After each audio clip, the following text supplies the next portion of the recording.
Kamba tuseeko okulamusa okuva ebitongole by'abakuumaddembe amwe muli Uganda Police, UPDF, ebitongole ebikesi, ffenna tutuulira wamu okulaba nti tutuusaako security eri guno ndoza ngiyite celebration, si mukolo obukolo kubanga gutambula ennaku nnyingi.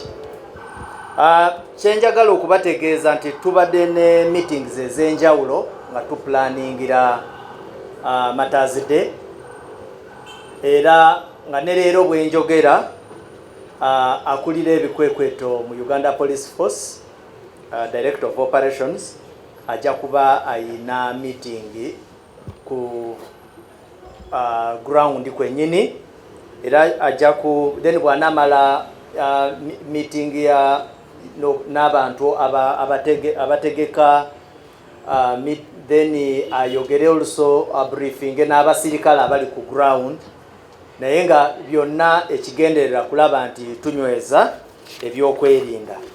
So far we twogerera mu bigambo bya security tetuli bubi, nga bwe mumanyi abantu abalamazi bazze batambula era nga abamu bayingidde dda Namugongo, era nga sawa 12 ezaleero ez'okumakya ffe nga security twadde turegisterinze 14,579 mu shirayinizi 3, era nga abo at least tubayinako record.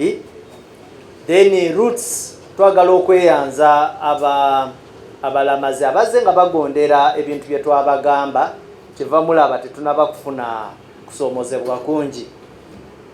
Bambala reflectors babadde era bakyatambula, naye kanjogerereko olusi mu past tense, basula mu bifo bye tubadde tubagamba, kwanga abamu bava DRC, abalala bava Rwanda, Burundi, tuyina abava Kenya, and bajja batambula. So far tetuyina kusoomozebwa kungi, era kyetusaba ennyo okulaba nti we bagenda okutuukira mu kibuga bonna batuuke nga bali bumu.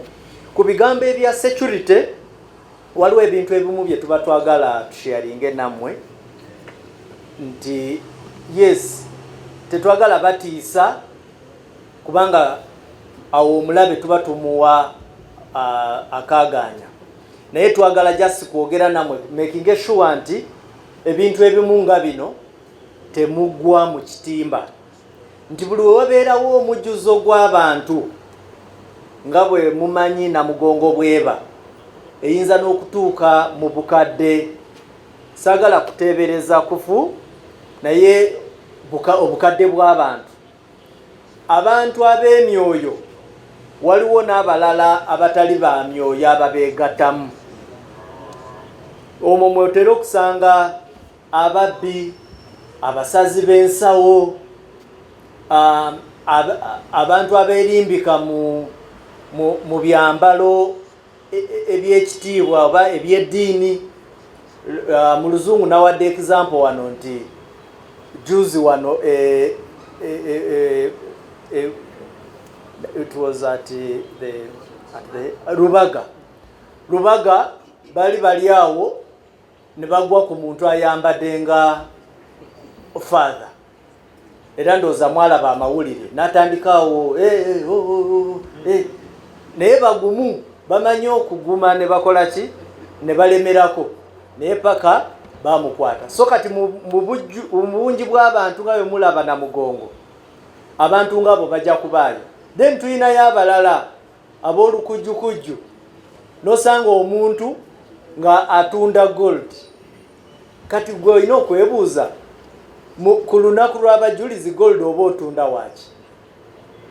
So ebintu ng'ebyo tulina okubyegendereza. Then tuyina bano abalala mpaka kasimu konsooke nkubira abeewange, oluusi toyinza kumanya kikyayagala kubba ku simu yo. Then waliwo bano bosanga abye essimu then n'agikutunza, enkya tujja kutrackinga essimu eyo osange nga gwe we tutwala ng'omubbi. So ebintu ebyo byonna bye twogerako is that mube vigilant, mube begendereza nnyo ku bakujjukujju bano. Then waliwo n'emisango emirala oluusi gye muzza nga temwegendereza, kati nga okutwalira amateeka mu ngalo, mob action. Gola osanze abantu bakuba oli naawe n'obeegattako ate nga tukulaba kubanga tulina kamera zaffe. Enkya tetwagala kukwata omuntu eyali aze okulamaga ate ne tukuteeka ku musango gwa mada. Muyina okwegendereza. Then guli gwenjogeddeko ogw'okugula ebintu ebibbe mu luzungu kye tuyita being found in possession of suspected stolen property. Ekyo gyonna misango. Netwagala okutegeeza n'abalala nti waliwo ebintu ebimu bye tutasuubira kuba nti ositula ng'ebyambe ebintu ebyekisi. Enkya tukusange n'akakebe katiya gaasi, owesanga kifo ky'okulamaga twendiza apa ate nga tukutute mu kaduukulu. So twagala okulabula naye nga bwe tubawa n'okugumiriza nti security tujagezaako buli kimu ekisoboka tubawe security emala, naye naawe ng'omuntu olina okuteekamu input. Security kiringa kibalo kya X and Y, nti fe X gwe Y, zonna ennyukuta ezo zirina contribution mu kibalo ekyo. So twagala tulabe nti tukwataganira wamu, si tobirekera security yokka. Naye nga twagala oluso okubatuusaako okumanyisibwa nti tuyina police gye tutadde. Ekisooka mu bibangiriza eby'Abakatuliki ne aba Anglican, mulina okumanya nti already waliyo police enzimbe eziri eyo. So ezo just tutaddemu maanyi, naye bw'otwalayo omusango bagukolako nga bwe badde bagukolako bulijjo, newe tubadde tetuyina mikolo gino. Naye tuyina ne command center eyaffe eya police gye tutaddeyo egenda okubanga etuulamu ab'ebikabo abadduumira ab'enjawulo oba child and family, nti ebintu ebikwatagana eby'abaana ojja kusanga nga child and family protection tuyinayo omuntu. Ebigwa bitalaze emergencies osange nga waliyo aba fire and rescue n'abalala. Operations bonna emidumu gyonna tugireese bali wali. Aba intelligence bonna babeeramu. Iso yogerako buli kimu. Then ekirala ne police eyakira nayo gyeri. Bw'oba ku Kira Road waliwo police namba enene division eyakira weri. Kati kambawe ne namba zino eza police ate nekya tugenda kuba tubongera namba ku mitimbagano gyaffe mujja kuba muziraba. Naye namba esinga obukulu nga teweetaaga na kasente konna ku simu kugikuba ye 999 oba abantu abasinga gye mumanyi mutera okuyita 999. Olwo tutera okufuna okusoomozebwa. Waliwo abakuba enamba eyo ne badda mu bintu ebitalimu gundi mulamwa. Twagala okubalabula kuba enamba nga olina omulamwa omutuufu. Then waliwo endala ndoze eno yo ne bwenjogera kubanga lulimba demba wa country code. Country code yaffe eba 256 naye n'enamba eri 0393206480. Then tuyina n'endala ya 07501460 ne 42.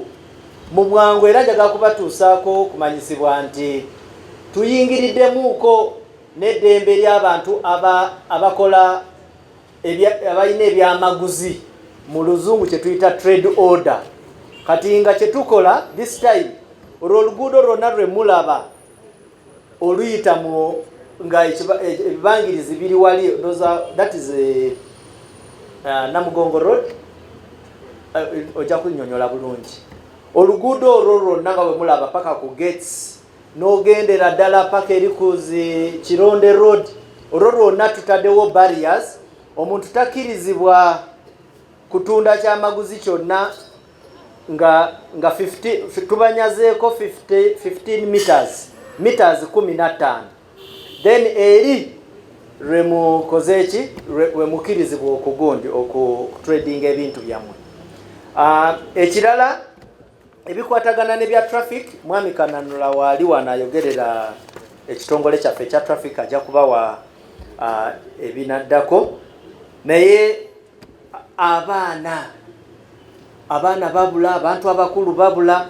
Banayi omuntu omukulu beera n'ekintu ekikwogerako, beera ne identity card, beera n'akanamba k'essimu ko wakiri ng'olina wookawandiise, nga bwe mumanyi ebigwa bitalaze, omuntu ajja n'agwawo nga takyasobola kwogera.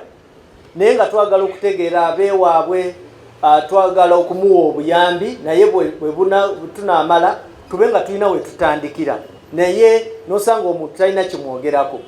Omwana tamanyi kitaawe, tamanyi nnyina, tamanyi na linnya lye.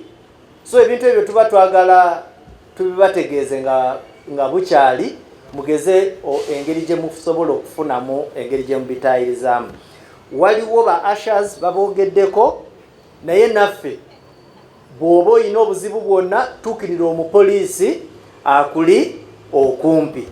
Njogedde bingi nnyo, kansembyeyo kano era omukulu akoogeddeko wano nti bwe baba batadde entimbe za TV buli wamu ng'osobola okulaba omukolo engeri gye gutambula, kulwaki weenyigira mu kanyigo?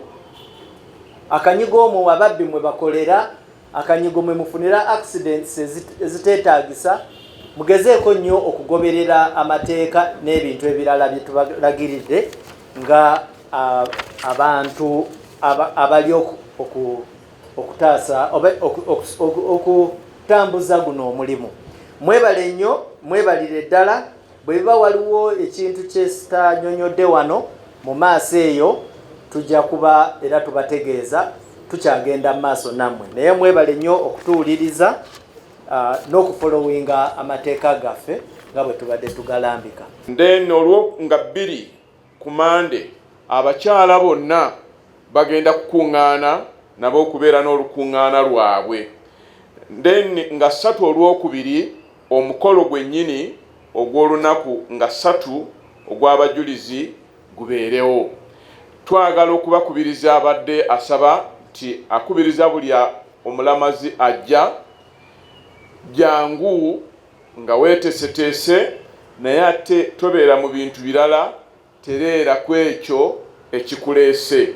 Ekyokubiri, batugambye nti kwaya egenda kubeerayo nga y'abantu 400 abagenda okuyimba nga batukulembera mu kutendereza n'okusinza Katonda ku lunaku olwo. Wagenda kubeerawo ab'emirundi 2 abayingiza, abaweereza n'okufulumya. Abagenda okuyingiza bagenda kubeera nga bakulembera n'amazina agagwaragwara ga Northern Uganda. Ate okufulumya bagenda kubeera n'emirere emiwanvu, eyo nayo gurupu ndala eneebeera oba kibinja kirala eky'abayimbi nga kifulumya abaweereza nga bavaayo. Naye wagenda nate okubeerawo omuyimbi ow'enjawulo gwatulaze wano ayimba ennyimba ez'eddiini naye waali. Kale olunaku lugenda kubeera lunyuvu. Yeebazizza oba Church of Uganda yeebazizza gavumenti ya Uganda okubakwatirako okulaba nti omukolo gukolebwa bulungi. Obuwumbi 2 omulabirizi agambye bwatuuse ku akawunti. Twagala okwebaza obulabirizi obuteeseteese bubeedde obulabirizi obuva mu mambuka ga Uganda, Madi and West Nile, Nebbi, West Lango, Lango Diocese, Neggulu Diocese oba Northern Uganda Diocese. Obulabirizi obwo bwe bayita Northern Cluster obuteeseteese omwaka guno, kubanga mu Anglican Church buli mwaka beetooloola mu kuteekateeka. Baagala okwebaza buli abayambyeko mu ngeri yonna, aba security, ab'ebyobulamu ne gavumenti n'abanamawulire okutambuza omukolo guno abantu ne bagulaba era ne bagutegeera bulungi. Mpozi neerabiddeyo kimu n'okwebaza National Organizing Committee ekyaringibwa Ministry ya Tourism ekoze omulimu gw'amaanyi okulaba nti buli kimu kikolebwa bulungi ate nga kirungamu. Mbadde Reverend Daniel Token Wejuli ayambyeko omulabirizi okuvundula mu Luganda nkola n'ekitongole kya Intelligence Council of Uganda. Thank you.